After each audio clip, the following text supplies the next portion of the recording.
Words of consolation for the sick and afflicted. The great secret of dying a saint.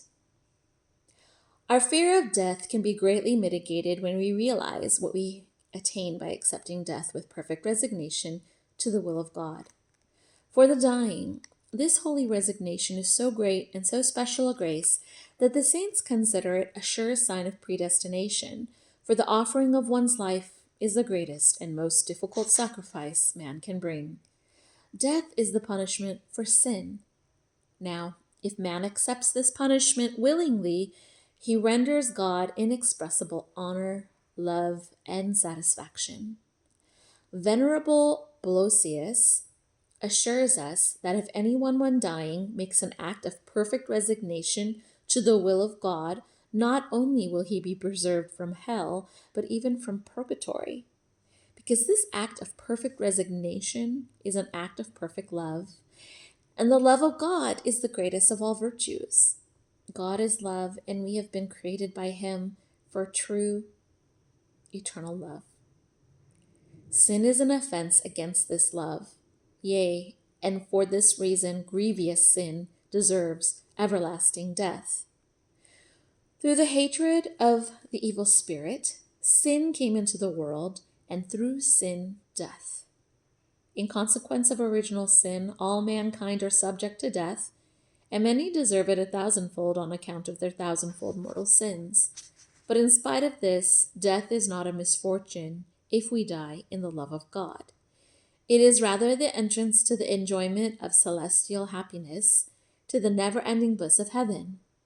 Everyone must die, but the death of the Son of God has made our last struggle meritorious. Louis XIII, King of France, was attended on his deathbed by St. Francis of Paula. St. Louis XIII, King of France, was attended on his deathbed by St. Francis of Paula. The dying monarch asked him which was the best manner of preparing oneself to die well. The saint replied, "The best manner of preparing yourself for death is the way Jesus Christ himself prepared. It was with complete submission to the will of his heavenly Father. Not my will, but thine be done." St. Francis de Sales encourages the dying to perfect resignation, assuring them that even though they had been great sinners, heaven is assured to those who depart this life with perfect submission to the will of God. Holy Church emphasizes the importance of this resignation for the dying by the fact that, to gain the plenary indulgence attached to the papal blessing at the hour of death, she definitely expresses as a principal condition resignation and willing acceptance of death from the hands of God. We should remember this when attending our relatives or friends in their last illness.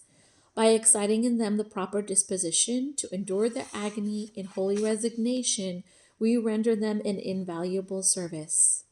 Dear Christian, you who are ill, pray often and fervently for the grace of perfect resignation to the will of God.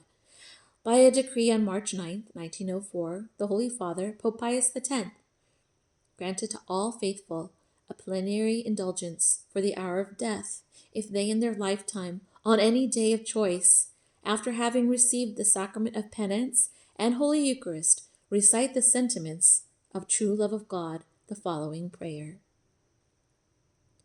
O Lord my God, even now I accept from thy hand, willingly and with submission, the kind of death it may please thee to send me, with all its sorrows, pains, and anguish. Be not satisfied to recite this beautiful prayer but once. On the contrary, pray it often and fervently with your whole heart. It is the means of dying in the friendship of God and gaining a plenary indulgence for the hour of death.